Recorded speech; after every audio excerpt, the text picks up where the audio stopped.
مساء الخير متابعي بطولة محترفي بايسون. المباراة الثانية في هذا المساء تنتهي. الربيع يكسب الرهان ويصعد إلى الملحق بعد انتصاره في هذا المساء أمام فريق هجرة عسفان بنتيجة 10-0. عزوز الشمراني نجم واعد، اسم ما شاء الله قدم مستوى كبير في هذا المساء. في البداية ألف مبروك.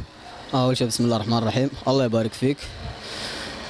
طبعا مباراة مهمة لنا على أساس إنه نتأهل بالملحق، فقدمنا اللي علينا، احترمنا خصمنا والحمد لله.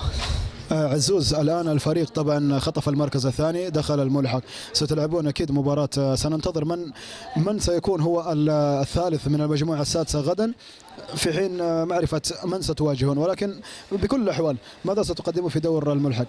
والله عاد هذا ملحق، خروج مغلوب يعني ما يبغى لها. الأفضل راح يفوز إن شاء الله، وإحنا يعني ما يهمنا نقابل مين ومين، لأنه لازم عشان تأخذ البطولة هذه لازم تقابل فريق كويس، فعاد اللي يجيبه ربي فيه الخير، وإن شاء الله عاد نقدم اللي عندنا والباقي على الله إن شاء الله. أنتم تأهلتم بشق الأنفس خاصة في آخر مباراة، يعني قبل المباراة كان هناك تخوف كبير من مغادرة الربيع هذه البطولة، الآن تأهلتم، إلى من سيكون إهداؤك لهذا التأهل؟ والله أول شيء يعني أشكر فريقنا يعني على الروح اللي نزلوا فيها بالملعب والحضور يعني ومجتمعين يعني مع بعض على طول، حبنا البعض، فأهدي الفوز هذا الفريق كله بدون استثناء.